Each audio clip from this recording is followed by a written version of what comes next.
So the German staff is mobilized without delay. This time, the adversary is much stronger than the Third Reich. France has Europe's biggest army, and the United Kingdom hasn't been conquered for 900 years. And the two powers can mobilize up to 8 million men, as against the Germans' 3 million.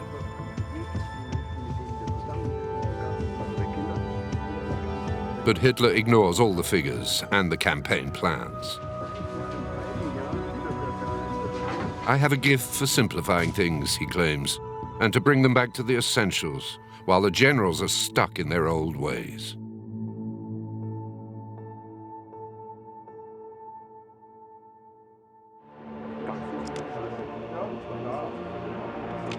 It's a general, however, who will enable him to act on his intuitions. On the 17th of February 1940, he meets the Wehrmacht's most radical strategist, Erich von Manstein. Like Hitler, von Manstein thinks they should take the enemy by surprise. And like Hitler, he believes they must be bold. But he is relying on a military culture that the Chancellor is sorely lacking in. He proposes a novel campaign plan whose success he guarantees.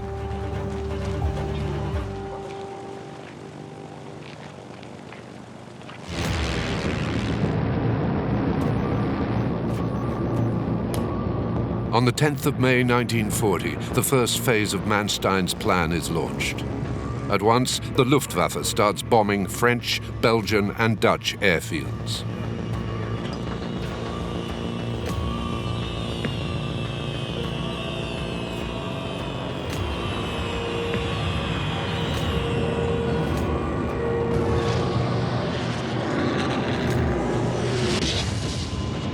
Over 100 planes are destroyed before they can even take off.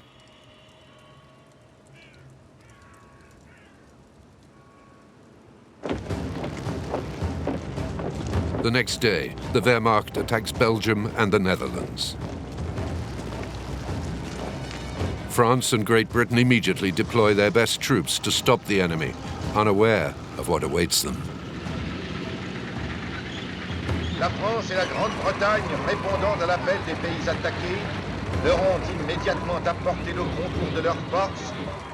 Les avant-gardes françaises et britanniques sont accueillies avec émotion. They've just fallen into a trap. For the German offensive in northern Belgium is just a diversion. The decisive attack is unrolling at the same moment in an unlikely place, in the Ardennes Massif, hitherto considered impassable by tanks. This audacity is for Hitler the key to success. But it's not enough for Manstein. They should also seize the city of Sedan before the French can see through the ruse. And in just 5 days, a record time.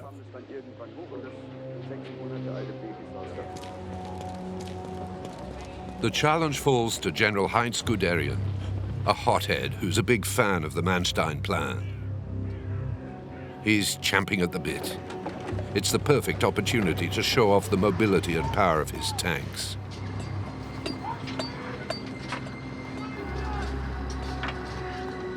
But Guderian raises the bar even higher and issues a challenge to his tank drivers. We get to the Meuse in 3 days. On the 4th, we cross it and we take Sedan. Just 4 days. The Wehrmacht planners are aghast. On the 10th of May, 1940, the countdown begins.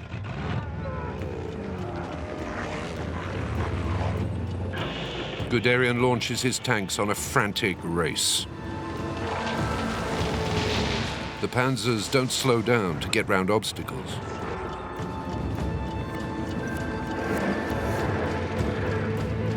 They improvise and charge up the hillsides.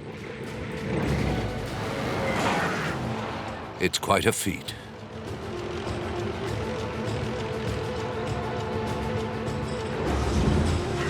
The scattered French troops panic faced with this unprecedented assault.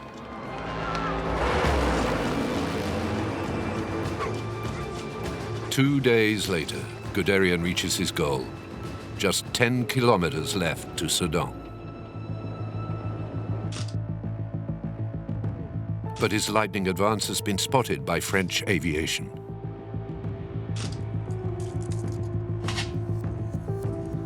The aerial photos are quite clear. The French military staff, however, judge the information absurd, convinced there's just one German offensive, and it's going on further to the north, where the Allied forces are concentrated.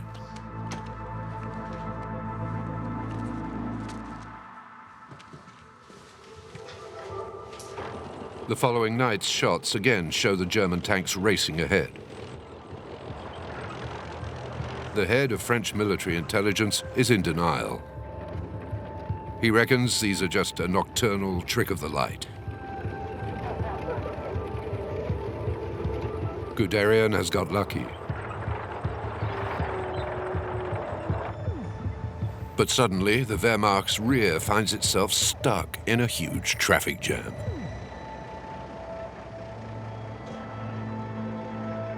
Neither Manstein nor Hitler reckoned on there being too few Belgian roads for such a huge armada.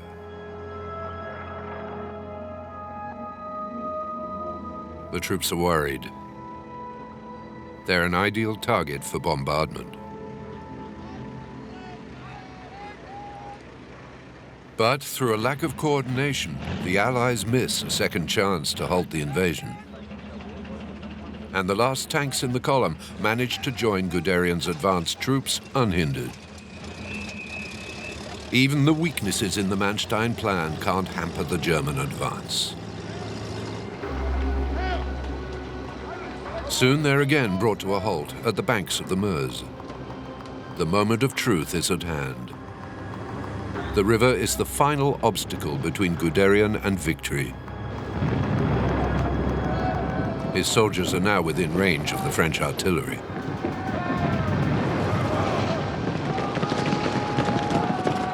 "60,000 men and 22,000 vehicles must cross under a hail of fire. They're covered by the Stukas that are relentlessly bombing the enemy positions. Thanks to them, Guderian's tanks reach the far bank almost intact.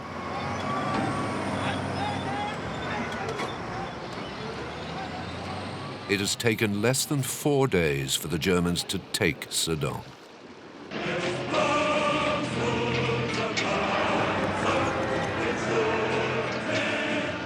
Manstein's strategy has paid off. The troops, who haven't slept for 3 days, are exultant.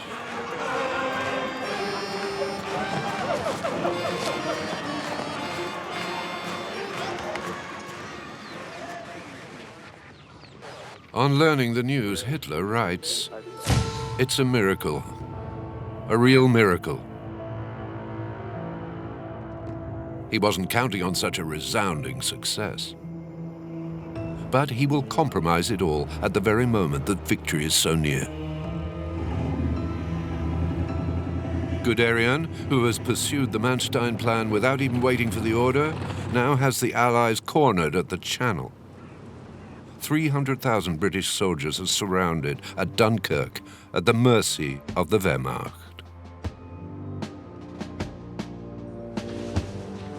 For once, Hitler is prudent.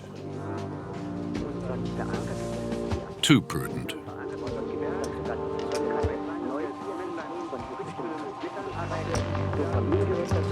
The army's chief of staff reports that the Führer doesn't want to take risks. Hitler fears a possible counterattack that would put his precious tanks in peril. The amateur strategist panics. He interferes with the field operation. On the 24th of May, he confirms that his tanks have been halted. The Luftwaffe must finish off the Allies.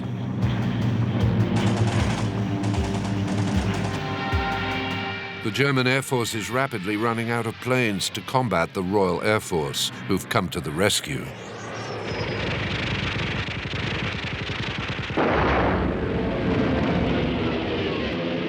For 2 days, the military staff tries to convince Hitler to change his mind, but in vain.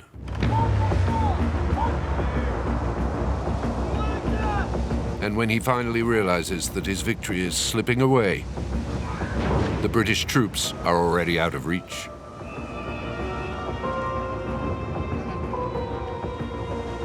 They've taken advantage of the lull in fighting to hurry back home, to live on and fight another day.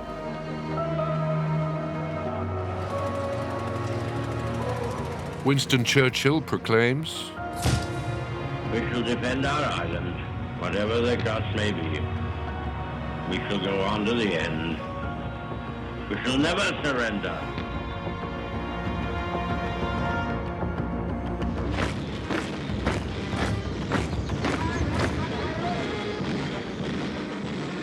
Hitler didn't expect such determination. But what really counts for him is that his victory over the French is now assured. The old enemy has been defeated. On the 22nd of June 1940, Marshal Pétain's government signs the armistice. At the Chancellor's request, the ceremony takes place in the forest of Compiègne, at the same place and in the same railway carriage in which the defeat of Germany in 1918 was sealed.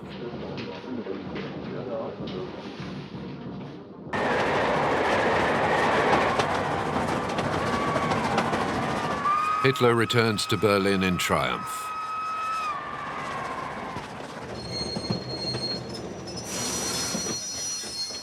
The Führer has made Germany great again.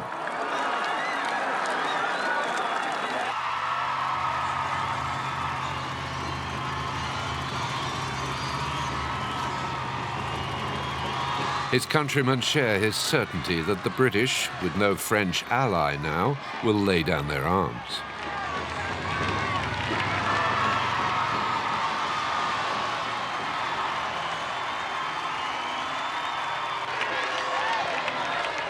Thousands of Berliners besiege the Chancellery. Some of them have been waiting nearly 6 hours to get a glimpse of the man of the moment. One young soldier gives voice to all the devotion. For me, he's the greatest man alive. He's almost like an all-powerful god. Hitler can't believe his luck.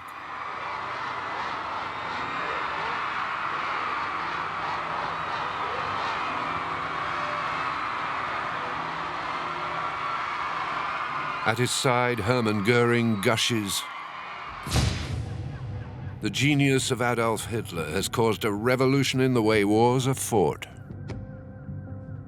And Hitler shares his opinion. He's convinced he's proved the superiority of his own intuition and invented a new kind of war, blitzkrieg, or lightning war. But about the decisive role played by General Manstein, not a word. Hitler will never admit that the winning plan wasn't his idea.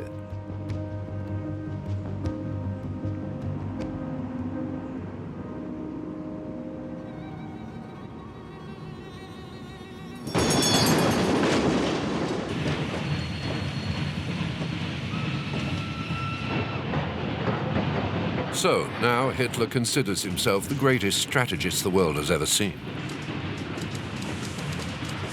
In December 1940, he decides to attack a new enemy, Stalin's USSR, a land 26 times bigger than both France and Belgium combined.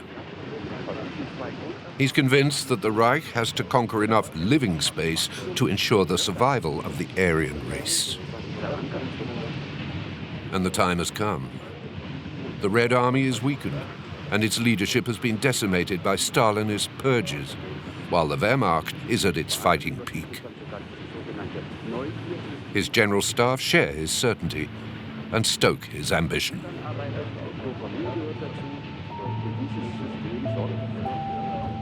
But the Führer underestimates his new enemy. A fundamental error. He brags that war against the USSR will be child's play.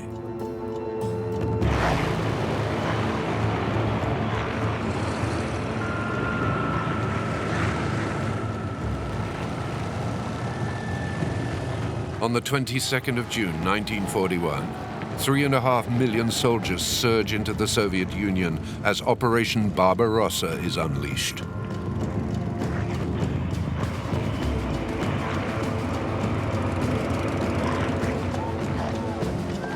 The objective is to hit the Red Army speedily and deliver it a knockout blow, just as with the French. The element of surprise pays off, and the Red Army's defenses are pulverized. In the first week of fighting, there's one Soviet soldier dying every 2 seconds.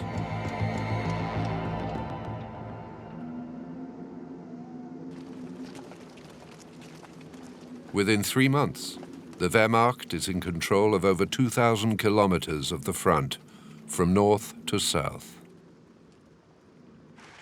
Stalin himself is in shock.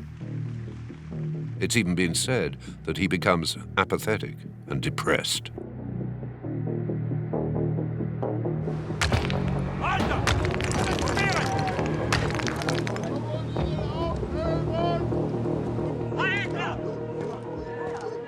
Far from the field of battle, Hitler is satisfied with the progress of his troops, as well as with the commandos busy exterminating Soviet Jews. The invasion of the USSR is in the name of living space. It's the world's first genocidal war. The Nazi war machine is also at the service of the anti-Semitic ideology Hitler has been professing since the 1920s. The only true fight is the one that leaves your enemy screaming. The Jewish question is one we can only resolve by brute force.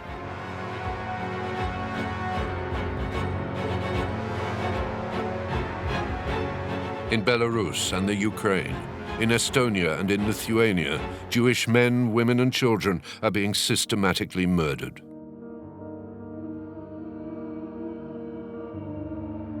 The SS are on the move, with the backing of the equally anti-Semitic Wehrmacht.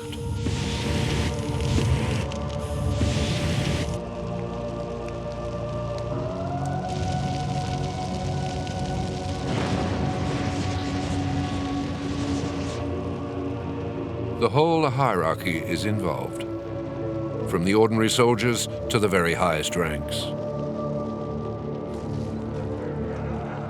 And so, in early December 1941, General Manstein, the brilliant strategist of the Western Front, gives the order to eradicate, before Christmas, the male Jewish population of Simferopol in the Crimea. To meet the deadline, the state provides him with executioners, vehicles, fuel, and soldiers. 11,000 people are shot dead in less than 3 weeks. During this first year of occupation, almost 1 million Jews are massacred.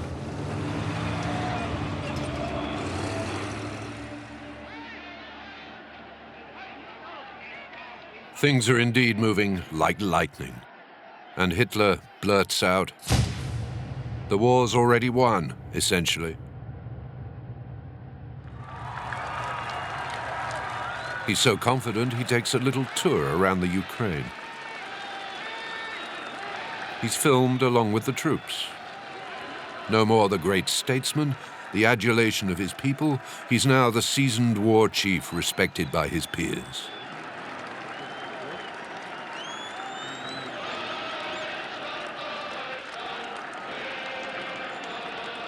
It's one of his last walkabouts, because his macabre designs will soon have him making a new mistake, a big one.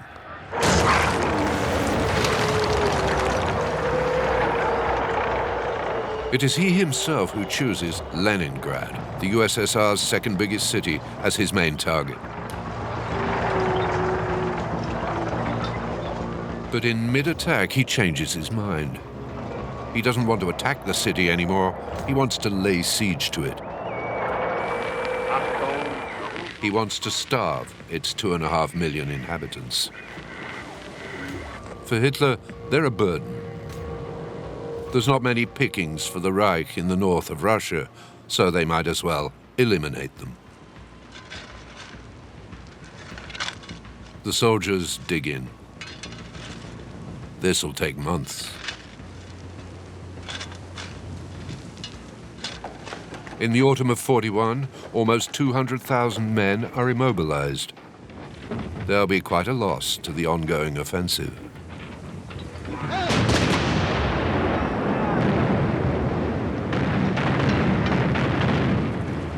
The Wehrmacht will never overcome the city, and Hitler will lose this important battle.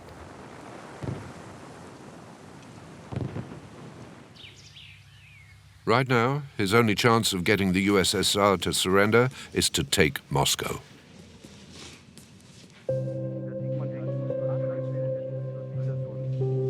The generals have been going on about this for months, but Hitler would have no part of it even before he invaded, saying that he wasn't going to make the same mistake as Napoleon. General Jodl reckons that Moscow gives him the chills. Hitler gives in the end, though.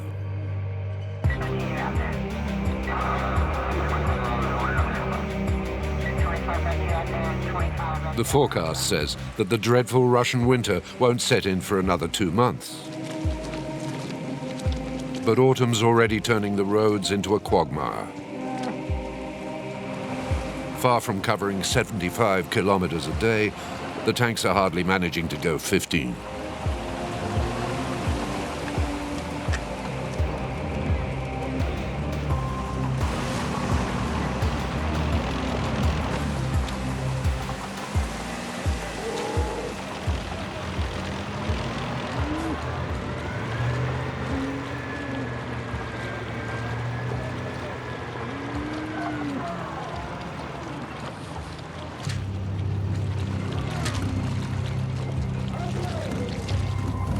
On the 13th of November 1941, the first snowflakes take the men by surprise.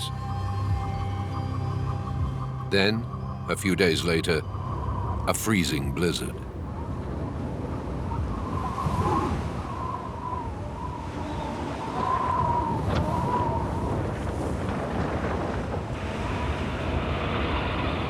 It was always a bad plan and implemented with no foresight. Only a third of their supplies can get through to the troops. They're too far from base. Guderian may have crossed the Ardennes in 4 days, but here his tanks are completely paralyzed. His men are exhausted. The Arctic temperatures drop to minus 30 degrees. On the 5th of December, he announces with heavy heart that his troops can advance no further.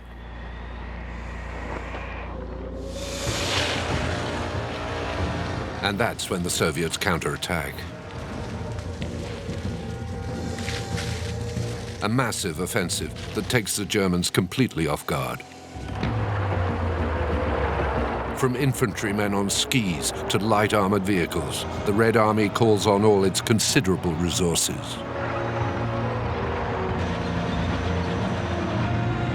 The civil population is mobilized to defend Moscow.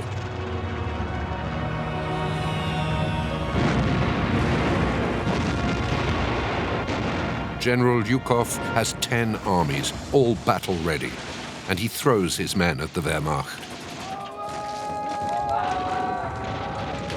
Hounded and scattered over an overstretched front, the Germans are overwhelmed.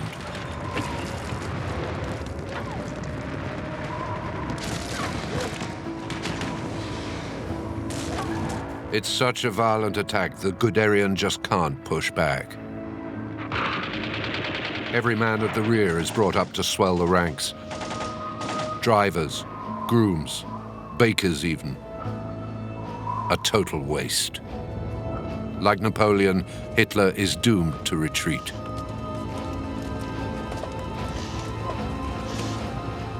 The Wehrmacht leaves behind tens of thousands of cannons and trucks, and over 10,000 dead.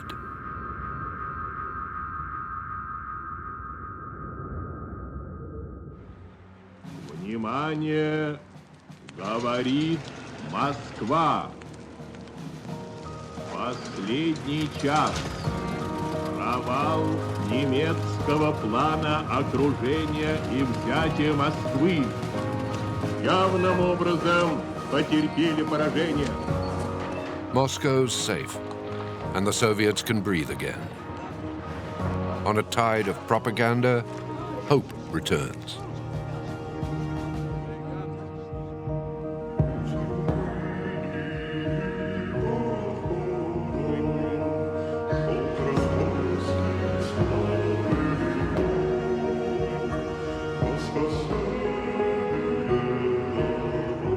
Stalin's looking much better. He's reorganized the Red Army and sees that it's well armed by moving 1,500 factories out of the way of the German lines.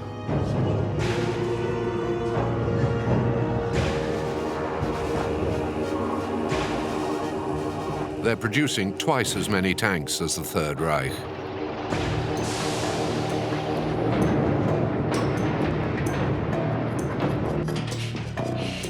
Women, retirees, teenagers, they're all working shifts both day and night. No more holidays or days off. The whole of society is now part of the war effort.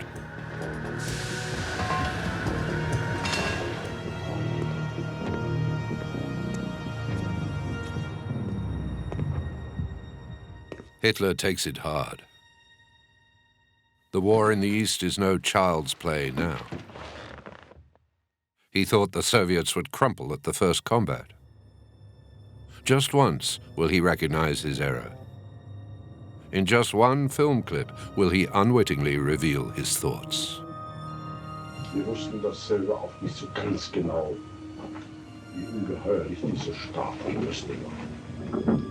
Sie haben die ungeheuerste Rüstung, die Menschen denkbar ist. Also, wenn mir ein General von mir erklärt hätte, dass hier im Stab 35.000 Panzer in dieser Ziele haben, Sie sehen alles doppelt oder zehnfach. Das ist Wahnsinn, Sie sehen Gespenster. But to the General Staff and to the German people, the Chancellor can never admit his mistake.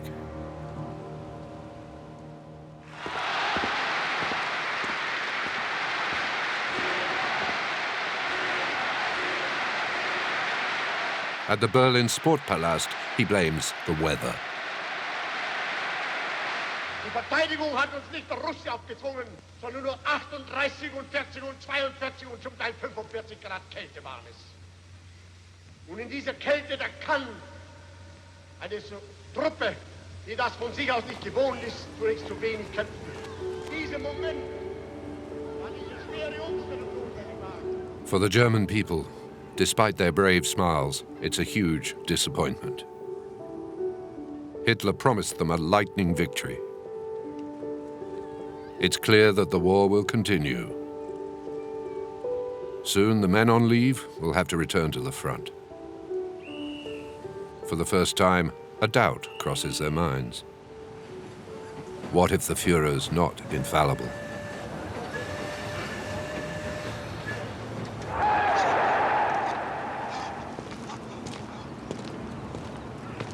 But Hitler will never doubt himself. If the blitzkrieg in the East is a fiasco, it's his incompetent generals who are to blame.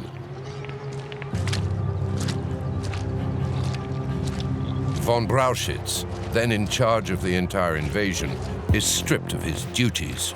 To replace him, the Führer chooses the only man he entirely trusts: himself.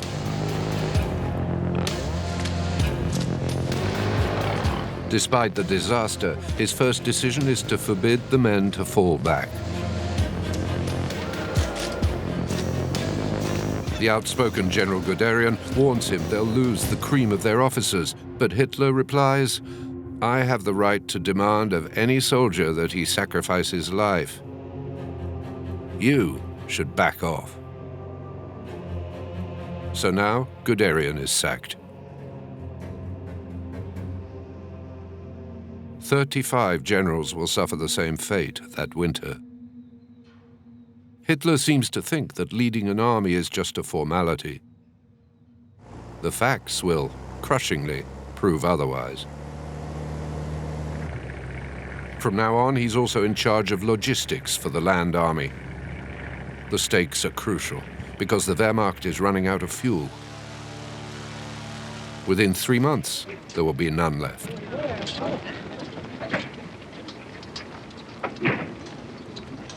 So Hitler comes up with a risky plan.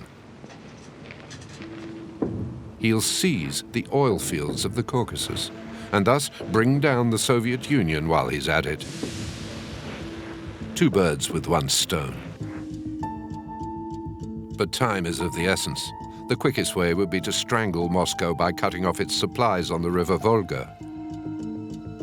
He pinpoints a crucial spot on the route: Stalingrad. And not because of its name, because of its armaments factories.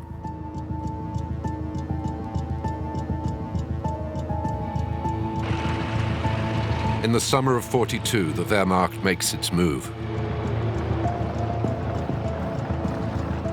But the troops are advancing too slowly for Hitler's liking.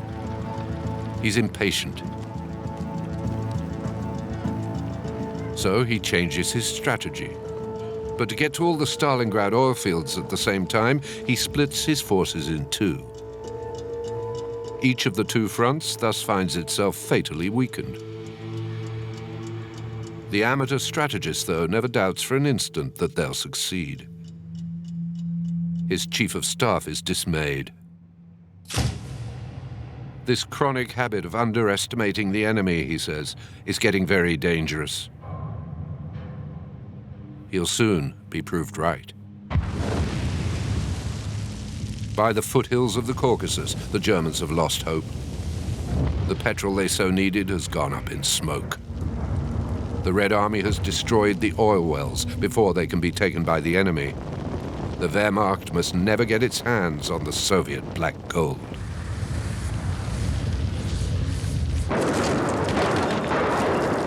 But the worst is yet to come. At Stalingrad, the 6th Army, the pride of the Reich, is in difficulty. Faced with fierce resistance from the Red Army, it gets sucked into history's first ever great urban battle.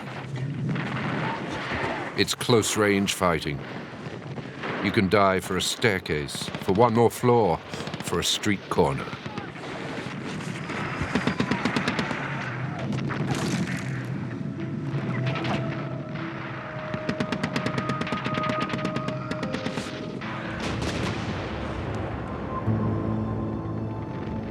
After 3 months of hellish combat, the 6th Army is still far from victory, and its men are exhausted.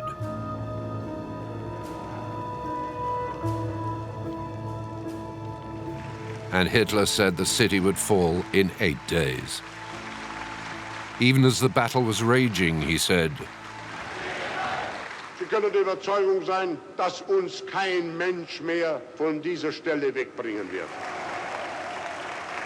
A devastated Stalingrad is no longer of any real strategic importance, but he refuses to lose face to the German public. Achtung, ich rufe noch einmal Stalingrad. Stalingrad. On the night of the 24th of December 1942, propaganda leads many families to believe they're listening in on the fight.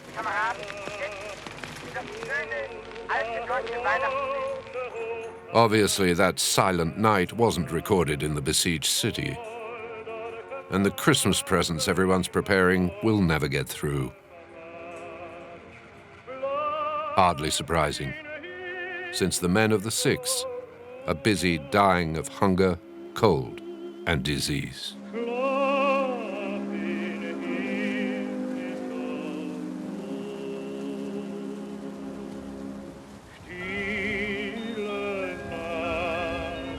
One of them writes, "Hitler's just dumped us here. This is what the end looks like."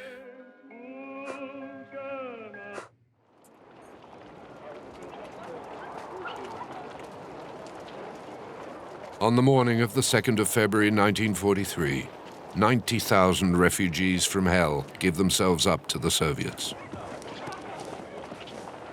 Marshal Paulus has chosen captivity over suicide. Hitler is furious.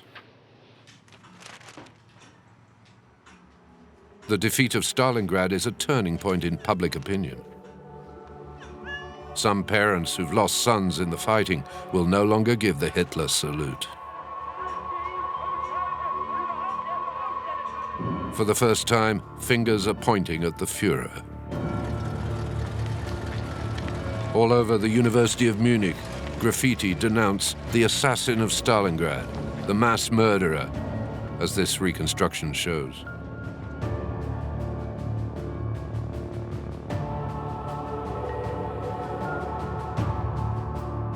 Elsewhere, one underground paper is glad he's been given a kicking. The Gestapo are quick to seize all pamphlets. The distrust extends even into the ranks of the army. One officer, Winrich Baer, admits that all the admiration I had for Hitler as head of the armies, as a human being, but also as the Führer, was broken forever.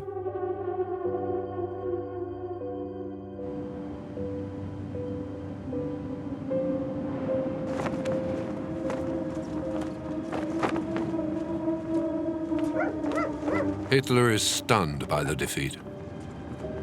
He doesn't dare announce it to the German people. He hides himself away. He's obsessed with this war, devoured by it. Insomniac and living on tranquilizers, he's turning into a wreck.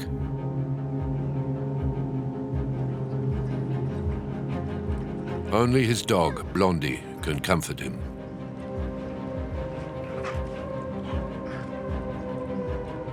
General Guderian, back after a year in disgrace, doesn't recognize him when he sees him. The Führer is less sure of himself, he says. He has trouble finding his words. His left hand is shaky.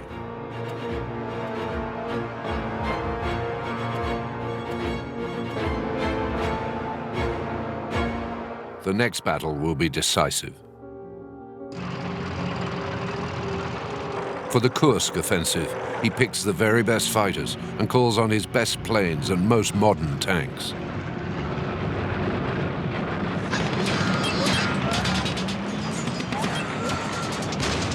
The Soviet tanks may be less sophisticated, but there's twice as many of them.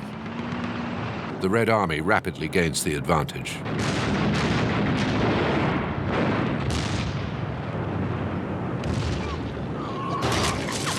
Hitler has to give up the fight. By July 1943, Germany no longer has the resources to beat the USSR. But the situation gets even more serious. Hitler must now face a new enemy, one even more powerful than the Soviet Union. An enemy that he himself has provoked. 2 years previously, in December 1941, he declared war on the United States after the Japanese attack on Pearl Harbor.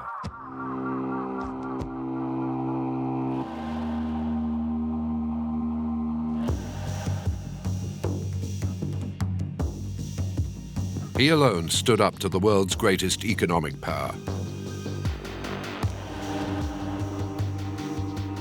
He alone took a gamble that the Americans would be too busy fighting the Japanese to come to the aid of London and Moscow.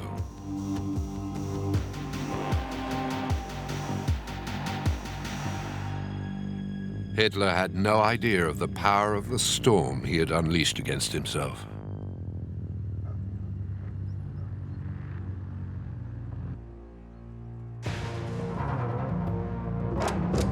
Washington had immediately mobilized the bulk of its forces against the Third Reich.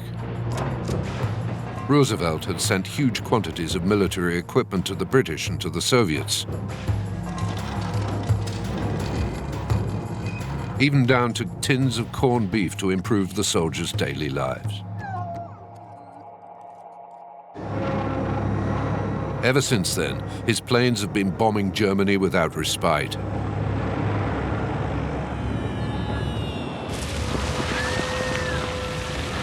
Especially its cities and industrial centers.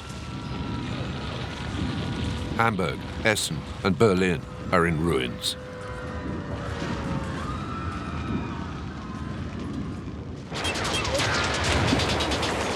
And then, on the 6th of June 1944, the Allies land in Normandy with unprecedented force. But another threat awaits Hitler, and this time, it's from within.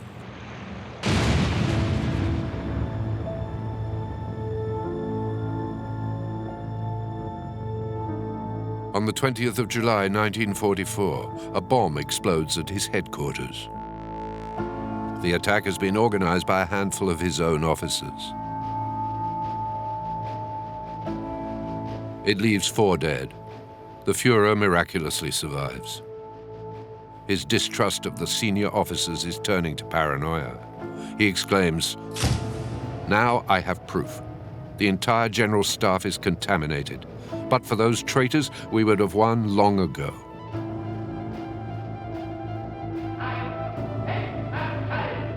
The backlash isn't confined to the conspirators. Even heroes of the regime pay the price. Marshal Rommel, one of the rare officers that Hitler trusted, is driven to suicide.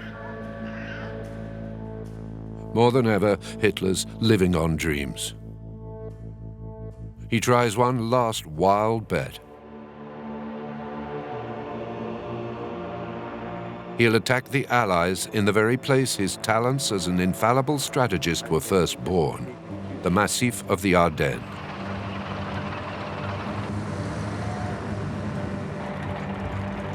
But the intuition he relied on back in 1940 has deserted him now. This last blitzkrieg can never succeed. The Wehrmacht's now just the shadow of the great army that once brought Europe to its knees.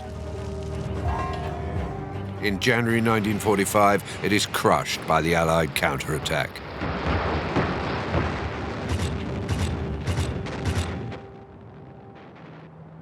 The failure is complete.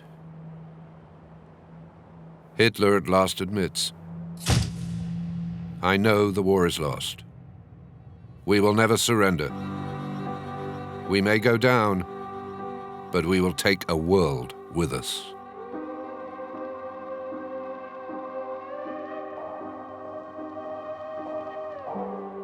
One last time, he speaks to the German people. In a tired voice, he exhorts them to keep fighting. Ich erwarte von jedem Deutschen, dass deshalb seine Pflicht bis zum Äußersten erfüllt, dass jedes Opfer, das von ihm gefordert wird und werden muss, auf sich nimmt. But not all Germans are willing to follow the Führer at the cost of their own life.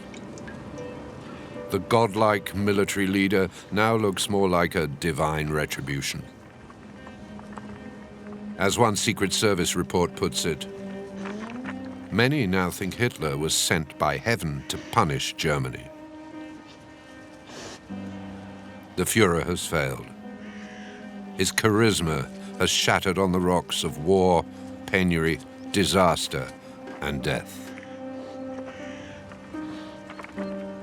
Over the last 9 months, more than 2 million German soldiers have been sacrificed on the altar of his rage.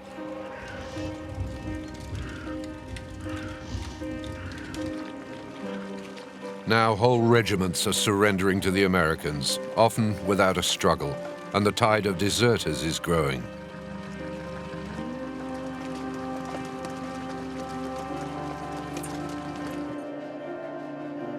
More than ever, now that defeat is inevitable, the annihilation of the Jews becomes Hitler's priority. Nearly 6 million of them have already perished. The Führer has ordered that no deportee, Jewish or otherwise, must be left alive for the Allies. They're either shot dead or sent off on death marches.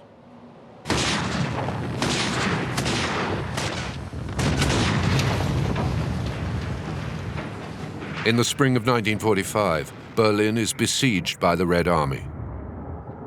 Hitler now never leaves his ruined chancellery. He hides in the basement, in his bunker. He can no longer hide that he's ravaged by Parkinson's.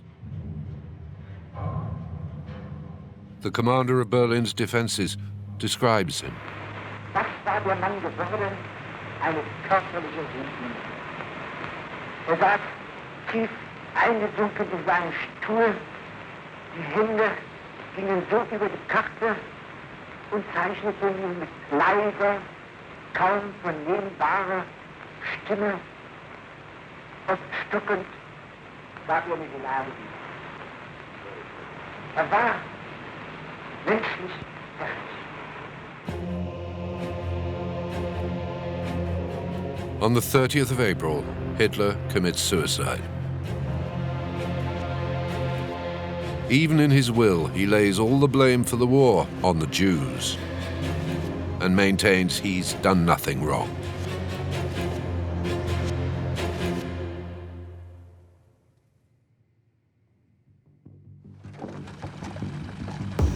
On the 8th of May 1945, the Third Reich surrenders. The Allies divide up the spoils. And with a Cold War looming, everyone starts claiming victory. Adolf Hitler, the new incarnation of pure evil, the intrepid strategist who almost had all Europe at his feet, is defeated. The more powerful the enemy, the greater the valor. It's a convenient theory, perhaps, but one that avoids the difficult questions: the Allies' blindness to the rise of the brown shirts, their lack of coordination, their divergent interests, in favor of a lasting myth. Hitler was indeed a war leader, but he was blinded by his pride and by his deadly ideology. The self-proclaimed strategist turned out to be an amateur whose errors plunged his country into the depths of disaster.